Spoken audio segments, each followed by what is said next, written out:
come on guys, come on in. Hi, I'm James, a photographer and online media personality in Atlanta, Georgia. I live and work in my Castleberry Hill studio, and in my spare time, I love to cook. But being that I'm one of nearly 25 million Americans who lives in a food desert, it can be a challenge to find healthy and fresh ingredients in my neighborhood. This show is my way of sharing some of my favorite home cooking tips to eating restaurant quality meals on a tight budget through recipes I've learned in my travels and also my West African and Southern American roots. This is The Counter. Good afternoon. My name is James K. Holder II. Some of you may know me as Sir James II, and I'd like to welcome you back to The Counter. Today we're going to be working on a vegan-friendly series of options to put together in a number of lunch-friendly combinations. So we're doing sort of a small buffet, and I'm having two of my very close friends to join us for lunch. So today is all about eating healthy, eating healthful foods, and making sure that we're also strategically reducing our refined sugar, our sodium, and our added fat. So without further ado, I'm going to get started on the kale for my kale salad. Now I have some baby kale leaves here. What I want to do is just first rinse these. To this, I want to add a little bit of red onion. I'm going to place all these into a bowl with some ice and also a little bit of water. And that's just going to pull a little bit of that sensation out of these. These just need to set for about 4 or 5 minutes and then they'll be ready. The next thing I'm going to work on is our vinaigrette to coat the leaves of our kale salad. And so in this apple cider vinegar, I'm going to do 2 tablespoons and do another 2 tablespoons rice vinegar. This is seasoned rice vinegar. I'm going to squeeze about the equivalent of 1 teaspoon in here, just to give it a little bit of a sweetness, a pinch of salt. Apple is a very healthy ingredient to include in your recipes. I'm just going to take sort of a handful of these red onions. I want to take a generous heaping portion of these leaves. So I'm going to start this and just sort of get it all coated and blended in here. So this is our dressed kale salad. So I'm going to work on my first sauce. Now this is our classic vinaigrette. So let me just start. As always, I'm going to microplane my garlic directly into the base of the bowl. There's just really no faster way to do this. So now we've got our whopping 8 cloves of garlic in here. Trust me, you're going to need it. We're going to then add the juice and zest of 2 lemons. To get the most juice out of your lemons, you always want to start with room temperature lemons. You also want to sort of roll them before you zest them. And with the last one, I do want to add a little more flavor to our kale over here. And this is a white balsamic vinegar, my emulsifying agent, which is my Dijon mustard. You just want to like season every component. Pepper, I'm gonna add some crushed chili flakes, 16 ounces, and that's gonna be approximately 3:1, the ratio that we want of our oil to acid. Run the back of the spoon, it coats the back of the spoon. I want a little more mustard flavor. I want a little bit more salt in there. And the last thing we're gonna add to this is just some finely chopped fresh parsley. I have 2 herbs here. One is parsley, one is cilantro. They look exactly the same, but they taste nothing alike. So the fastest way to tell is if you sort of pinch the leaf with your thumb and smell that portion, you can generally get the difference very easily by smelling. You don't want to grab the wrong herb when you need it. I'm gonna scoop all of this right in. So this is our dressing. Start working on our corn. It can be a bit of a hassle to go through this process, but corn in your grocery store costs about 3 times more when you buy it just like this, as opposed to just taking that 7 seconds to take this off yourself. Some of those white pieces are fine, but you really want more of a yellow, and that will let you know this corn is going to be pretty sweet and ready to go. Take a larger bowl, take a smaller bowl, invert the smaller bowl, cut this completely flat, and I want to get as close to that cob as possible because I really want full kernels coming up here all the way around. We're going to roast this corn, and that's going to be a part of one of our next dishes. Because my guests are about an hour away, I want to go ahead and start on my steamed chicken. That's going to take exactly 1 hour to prepare. All I want to do for this steamed chicken is put some herbs, allspice, a little green cardamom, a little star anise, a few pieces of onions, and that'll help us get that sort of steam action. Pour some water, 1/4 inch. This is boneless, skinless thighs that we're using. It has a lot of natural fat in it. I'm gonna just sort of trim off a little bit of this. You wanna kind of get the chicken a little bit thinner than it is at the moment, and that will help it steam evenly and cook properly. And I'm just gonna cover this with a paper towel so we don't make a mess here. So just very lightly. Okay, so that's the one. That's what that looks like when it's done. Perfect. Wash my hands one more time. I'm gonna sprinkle with a little bit of salt and pepper. We're not gonna add any oil or fat to cook this. There's just a little bit of fat left on the chicken itself. It's gonna render out into that liquid, sort of a basting liquid. To cover this with aluminum foil. I'm gonna place this in my oven, 375 for about 1 hour. I'm gonna roast a few of our ingredients along with our chicken. It's at 375 now, which is appropriate for roasting vegetables. 2 teaspoons of extra virgin olive oil. So I'm gonna add a little bit of paprika to this, salt and pepper. Spread this out, try to get it on one even layer. And that should take about 25 to 30 minutes. And that's gonna be a part of a larger avocado, corn, tomato, and bean dip. Today I found a no salt added version of canned beans. Many canned foods contain copious amounts of salt, and that's something you generally want to avoid. I'll start with our black beans, rinse them out thoroughly. I want to use about 12 ounces in my dip, and the rest I'm going to actually include with my red beans. So I'm going to rinse them together, and this is going to just be like a red bean salad. It's really just as simple as this. And take all these beans, place them right in here. So I want to take about maybe 6 ounces. It's going to coat the beans and it's going to stick on there and it's going to kind of start absorbing. But this is about the texture that you want. And really, that whole dish is done. So the next thing I want to work on is our roasted red pepper that we're going to use for our sauce. So I'm going to cut these in half. I'm going to oil both sides and salt and pepper both sides, not a lot. 6 cloves of garlic, 1 for each. We're going to place this again in our bottom rack right next to our corn. Last night, I started marinating my tofu, and we had all of this stuff placed in a nice, tight Ziploc bag. This is our onion, our smashed garlic, our tofu, and also 1 teaspoon of our vegetable-flavored vegan bouillon base. I want to get all of this into an even layer in the same baking dish. And I only want to use about half of that because I've gotten pretty much the value out of it. So I'm going to cover this with foil, place it in the oven for about 30 minutes. This is our roasted corn. I'm going to prep our tomatoes and our avocados. You can generally tell that an avocado is ripe or prepared when you just kind of press with your thumb and it kind of sticks in that position. So let's do a large, fast dice on these.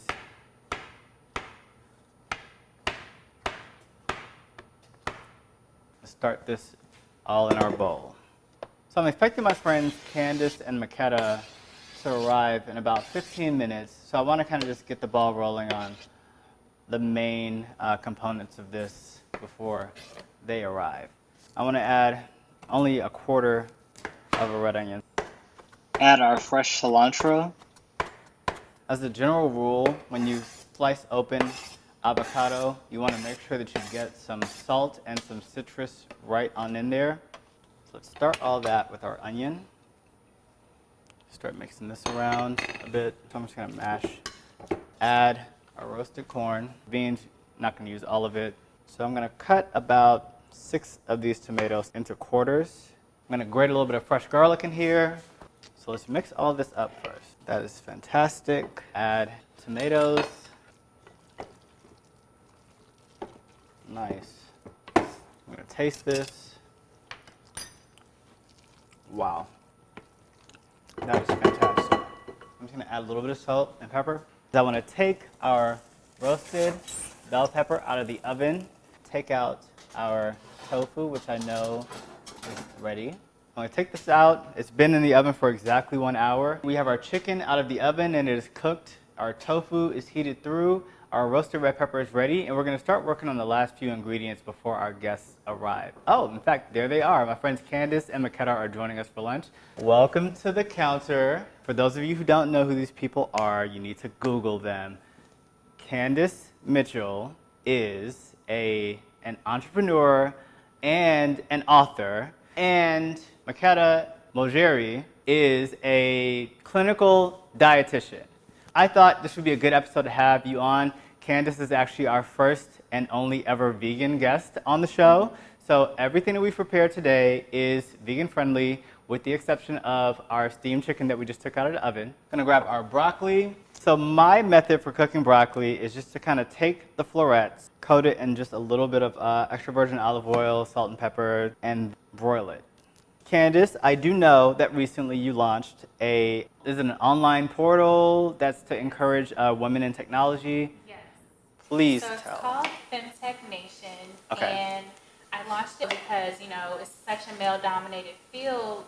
You really just need consistent encouragement to build your confidence, but also as you want to step out into the unknown and maybe start your own company, someone who can kind of help guide you through that. So I created a series of online videos that all of the members can view, and it focuses on different categories of entrepreneurship and career building. Okay. And it's a passion of mine because I love just uplifting other people. So I just finally found a way to kind of deliver that for women who are just like me in the tech field. Nice. Makeda, could you tell me how you got into your job as a clinical dietitian? Well, I started out interested in biology in the medical field, quickly realized that traditional medicine was not for me. But I still wanted to be able to help people in a medical capacity. And so then I went on to get a degree in dietetics, have been practicing in nutrition for the past almost 5 years. And I truly love it. It blends so many of my passions, one being able to help people, one being food, and it helps me to be able to encourage people to use food in order to gain access to better health, especially for folks who are at higher risk for chronic illnesses such as diabetes, hypertension, cardiovascular disease. Okay. Food plays a huge part in being able to prevent those illnesses, and even if you have them, it helps to be able to manage them better than just medications alone.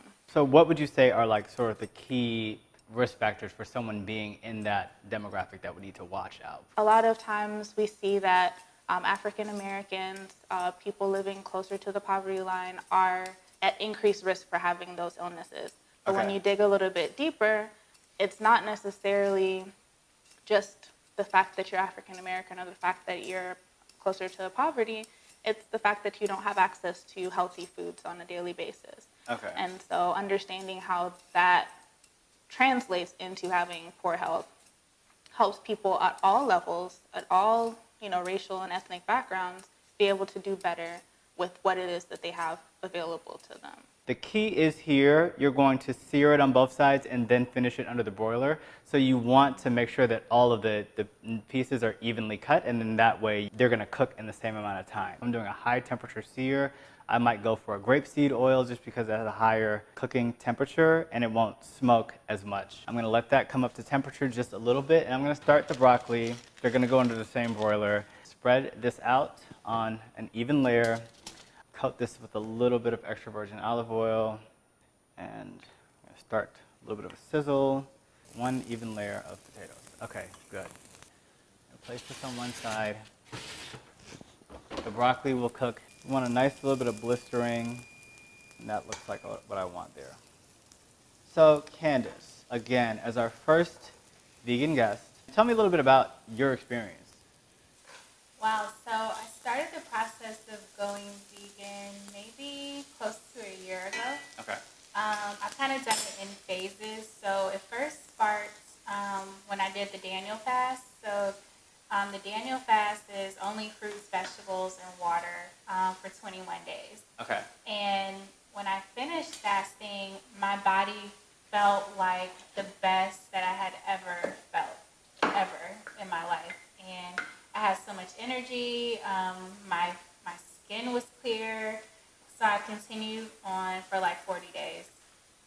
used to be a very emotional eater.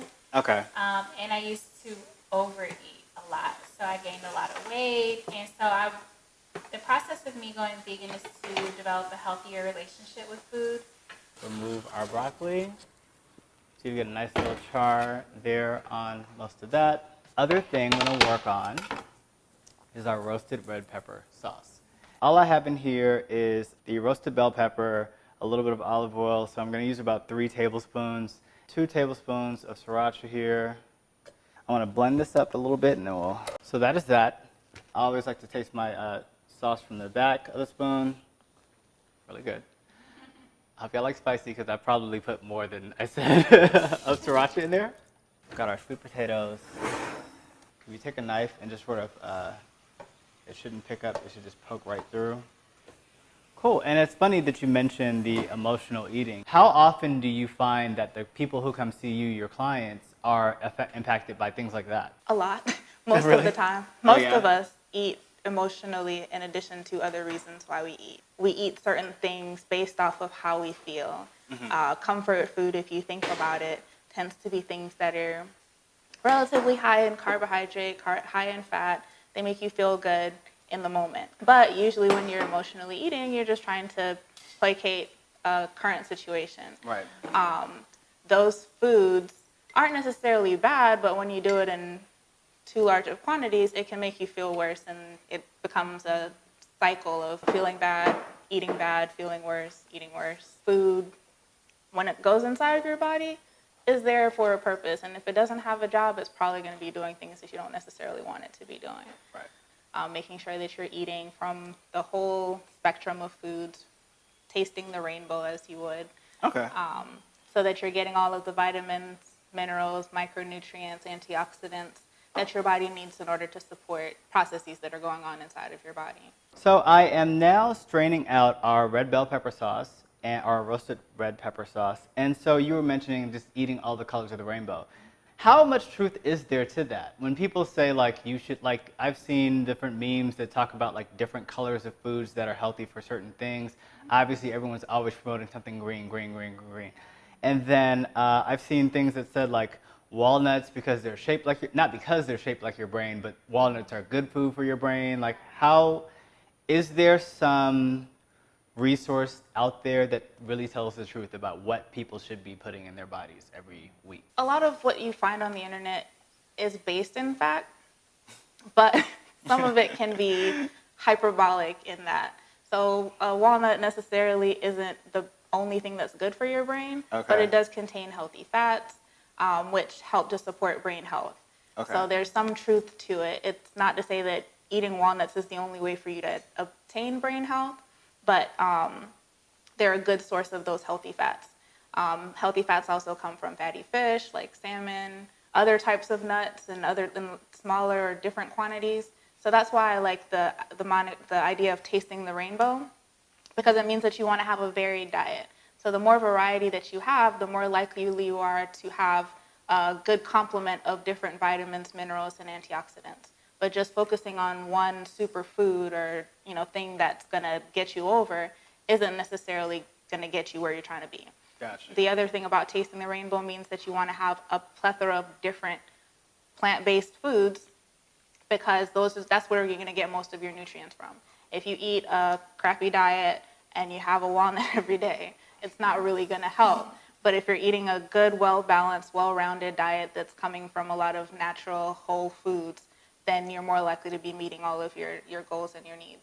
So I'm just going to do our couscous dish, and luckily for all of us, that only takes about 10 minutes to cook. So I'm going to start by adding a tablespoon of this, and I want to bloom the spice in the coconut oil. For now, what I'm going to do, take our seared sweet potatoes, just chop them into like smaller cubes. I want to ask you, Candace, well, in your experience in transitioning to vegan and veganism, was there one part of it that was really challenging for you?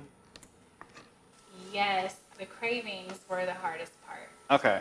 So, everyone has a favorite food, or when, those certain feelings or habits come back and you have your go-to food, but you can't eat it anymore. It's just like, ugh.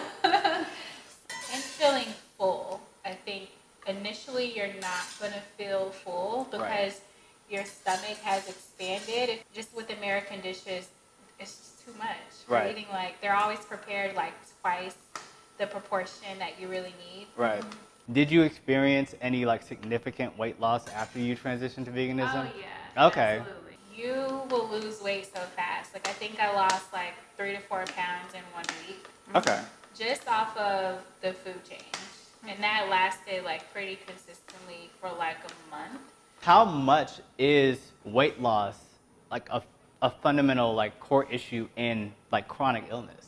It is a major factor. Yeah. Losing weight when you have risk or when you have chronic illnesses definitely helps. Okay. It's been shown that if you lose weight if you have diabetes, it helps with managing your blood sugars better. With hypertension, the same way. A lot of the extra weight that we're carrying is a symptom of having chronic diseases. Okay. And so if you're able to manage the weight, then you're able to manage the illnesses a whole lot easier. So I always encourage folks to start with thinking about it as a healthy lifestyle change, and then the weight loss is going to be a side effect of that. I'm under the understanding that coconut oil is a healthier fat. Yes, there's an asterisk. Because coconut oil is saturated fat, then it can fall in with butter, lard, animal-based fats because of the structure of it.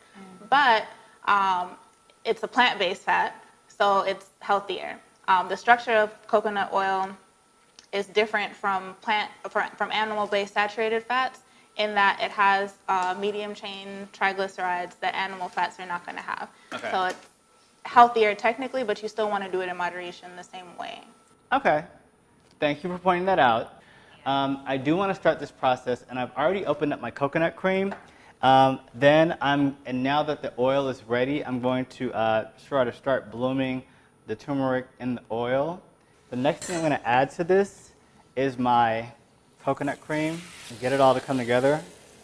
Turmeric is anti-inflammatory, maybe. Okay, so what are some of the health benefits that maybe you're aware of that? Anti-inflammatory, there's research out there that says that it helps with everything from cancer to cardiovascular disease because of that. Okay. So incorporating as many anti-inflammatory foods as possible into our diet helps to alleviate those things or helps to even prevent them. You know, the jury is still out, so it's not 100%, but it can't hurt, and it also tastes great, so it's a win-win in my opinion. I'm going to add about 3 ounces of water to this. And that's going to give me a liquid ratio in this pan of 16 ounces. I know I'm going to add exactly 8 ounces of my couscous in. So I'm going to let that come back up to a simmer, and then I'm going to place the lid on that, watch it for about 10 minutes, and it will be done.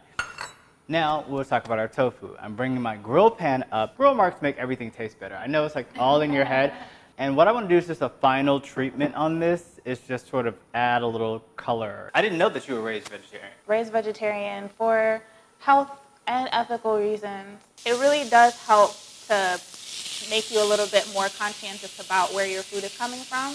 When I was about 10 years old, we moved to Tanzania and had to kind of give up a lot of that in other countries.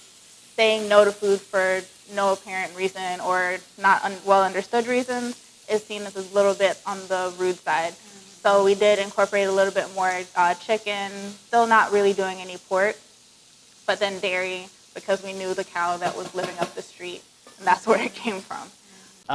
Let me grab these off. Good to go. That couscous is coming together really well. And we will cheers to healthy eating. Wine is apparently healthy, Miss Dietitian. Yes! Is there a rule for wine consumption? For women, it's one glass a day. For men, it's up to 2 glasses a day. Okay. And not a whole bottle. And not a whole bottle. Tasted the couscous. It is phenomenal. I'm very happy with that. And I'm going to just place it right over here along with the rest of our spread. We have our grilled tofu. We have our kale, our baby kale salad. We have our avocado with roasted corn, black bean, and tomato dip. We've got our classic sort of bean salad with the classic vinaigrette. The vinaigrette is here on the side for addition. Our roasted red pepper sauce is right here.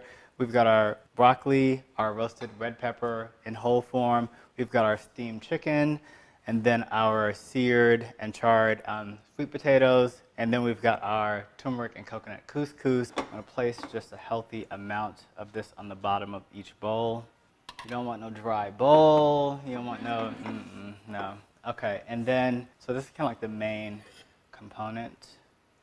Nice healthy serving. Steamed chicken here, and I just kind of pull this apart with our fork, add some of these beans, and add some of our broccoli, sweet potato, red bell pepper, avocado, put a little cherry tomato on top of that. A little tofu right here. I'm gonna put the walnuts next to the tofu. This is our first bowl. Please, please finally dig in. I like the combination. Really good. Yeah, Oh yeah. Thank you. I like the baby kale with the couscous, that bite. Like, I could eat a whole bowl of just that. I know, it's like so much to choose from. Now I'm going to the sweet potatoes. Yeah, I can taste every distinct flavor, like, in a rich way. Nice. I think the couscous is my favorite right now. Oh yeah. I'm loving the avocado. The steamed chicken is really good. I'm surprised at how much I like it because I like fat. Candace, what do you think about the like the apple in the salad? I love it. Sometimes kale can be really bland, Yeah. so this is like the perfect touch for it. So what type of sauce were the red beans in, you said? So they were in the classic vinaigrette. Yes, I like that. We mentioned earlier that you're an author, so I want you to tell us a little bit about your book. Yeah, my book is called The Shift. It's really about how to bring your dreams to life, but also to understand how the power comes from within. So I touch on like mental health. I touch on the path of becoming an entrepreneur, which I quit my full-time job to start my business. So that was really like the catalyst of, I would say, a lot of the awakenings that are in the book. Okay. At the time when you decided to go vegan, were you an avid home cook? Yeah, good question. So I was not an avid cook just because like my schedule, I don't know, I feel like I let my schedule kind of take over and I wasn't cooking as much. Okay. I did try like food subscription boxes, so I Okay. did Blue Apron for a while.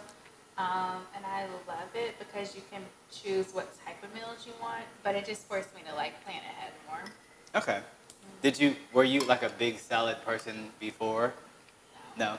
Did you develop a taste for it? Yeah, I love them now. Yeah, because you can add so many great things like the beans and corn and avocado. Like I love avocado. Nice. And it always makes it better when it's so colorful. Yeah, It I like just that. makes you look forward to eating it. Taste the whole rainbow. I love it. Let me ask you, Makeda, when you are encountering your clients, how often is that the excuse? Like your schedule, like you're too busy to eat properly. Most times, a lot of times, because people either like skip meals or they eat on the run, eat on the fly, which means that they're picking up really bad stuff. But if you plan ahead, you're able to have the best of both worlds. So you can have the things that you know that you like because you've already planned it out, and at the same time you've planned it out to be healthy. So you're in more control if you put in the extra step at some point during your week, maybe once a week or twice a week, to plan out things. For me personally, my biggest difficulty is making sure that I eat breakfast every day. Right. Yeah. And if I don't plan it, then it's not going to happen. Yeah. So planning out breakfast either by doing like a batch of oatmeal or, making sure that I have yogurt or something like that as a go-to. Because if I don't, then I end up eating crap at work. I think that would be the hard part for me. Like if I tried to go vegan, I think breakfast would be the killer because all of my defaults are dairy or eggs. For me, the avid cook, I'd have to reprogram. If something's messed up, you can generally fix it with like butter or cheese. And I know that's not like good, but that's the American way, you know what I mean?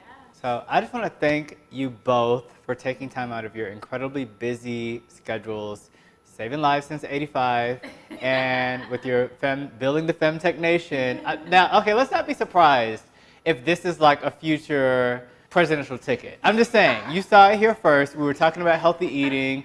I think Michelle Obama would sign on to support. I don't see why she wouldn't. 2024, 2028, it started here. So I want to raise our glasses again Thank you for joining us. And I want Thank you. And I want to thank you all at home for joining us. Please remember to watch future episodes of The Counter weekly at www.thecountertv.com. Thank you. Thank you for joining me here at The Counter. I'd love for you to become a sponsor of our show. Donations of $1 or more are used to help productions for this show as well as all the other programming on holderstudio.com. And members who donate at least $100 will be featured as producer-level sponsors in the credits of this series. Thank you so much for your support. Thank you for watching, and I'll see you next week.